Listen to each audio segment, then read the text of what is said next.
Hello mga kasorbetes, ako nga pala si Kuya Jess. Hello mga sorbetes, dahil nga ngayon, Valentine's Day, na nga po bibili tayo ng panregalo.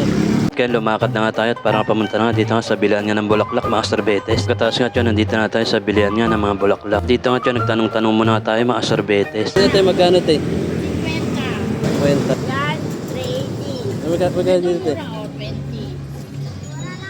Sa Chocolate. 20. Katapos nga dyan, dito nga nakapili na nga tayo. Bali binili nga natin 2 flower, 5 rose nga mga sorbetes. At kaya binayaran na nga natin. At ito nga pala mga bulaklak na binili ko. Re-regalo ko nga ito sa nanay ko. Sa mga pamangkin ko nga din. Sa mga customer nga nabibili nga sa atin mga sorbetes. Kasi nga Valentine's Day nga ngayon. Araw nga ng mga puso. Pagkatapos nga natin magbayad. Kaya lumakad na nga tayo para papunta na nga dito nga sa ating car. Dito nga yung may bumili na nga sa atin. Sa 25 nga dito nga sa may baso. Kaya sinimulan na nga natin at para nga lagyan ng mga sorbetes. Nilagyan ko na yan nga sila ng munggo. Nilagyan na nga natin mga sorbete. Abot ko na dyan, bumili pa nga sila ng isa. Kaya kumuha na nga tayo at parang lagyan na nga din. Nilagyan ko na dyan, binigay na natin dito nga sa bumili. Katas nga tabang nandito ako nakatayo. Dumaan nga na mga estudyante. Binati nga nila ako. Kaya binigyan nga natin sila ng gift. Pagkatas nga dyan ay pag-kisbang pa nga sila sa atin. Katas nga dyan, nandito na ako sa amin. Nakauwi na nga tayo mga sorbete. Nakita ko na nga dito yung nanay ko. Para nga bigyan nga ng gift. Doon na pa nga, di pa nga siya naniniwala. At regalo ko nga to sa kanya. Nga tawa nga siya. Thank you nga daw nga sa bulaklak. Pagkatas nga dito nga dyan, isa-isa ko na silang binigyan nga ng bulaklak.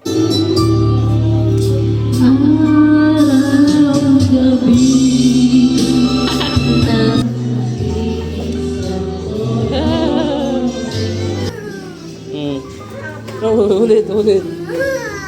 Ayan na.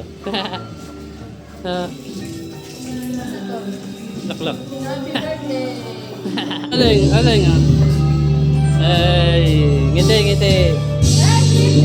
Pagkatapos nga dyan, bumili nga din nga ako ng para nga sa akin. Para nga regaluhan nga yung sarili ko. Ito nga, happy Valentine's nga sa inyo mga sorbetes. Pagkatapos nga dyan, paglabas ko nga dyan, nakita ko nga dito yung asawa nga ng aking nga utol. At nga, magluluto nga daw siya ng giniling. Na para nga daw nga sa Shanghai. Kasi nga, birthday nga na isa ko nga utol. Pagkatapos nga dyan, nagsalang na nga siya ng kawali. Uminit na nga dyan, nilagay na nga niya ito nga mga bawang. Para nga gisayin nga dito nga sa mantika. Mekos-mekos nga lang niya ito hanggang maluto. Luto na nga yung mga bawang at dyan, nilagay na nga niya yung sibuyas. Pagkatapos nga dyan, minekos-mekos nga lang niya ito hanggang maluto nga mga sorbetes. Luto na nga yung bawang at sibuyas at dyan, nilagay na nga niya ito ang carrot. Nilagay na rin nga niya ito ang giniling. Mekos-mekos nga lang niya ito hanggang maluto nga yung giniling. Pagkatapos at dyan, nilagyan na nga niya ng paminta. Nilagyan na nga rin nga niya ng magic sarap. Nilagyan na nga din nga niya ng bechi. Konting asin mga sorbetes. Mekos-mekos nga lang niya ito hanggang magalo nga yung mga lasa. Nilagyan na nga din nga niya yung mga patata. Mekos-mekos nga lang niya ito hanggang maluto. Pagkatapos nga may nga dyan, luto na nga itong ating ang giniling. Pagkatapos nga okay na nga at luto na nga lahat nga ng handa. Tayo tinawag na nga namin ito aming utol at parang kanta na nga siya ng happy birthday. Para makapag-wish na nga din nga siya mga sorbetes. Happy birthday to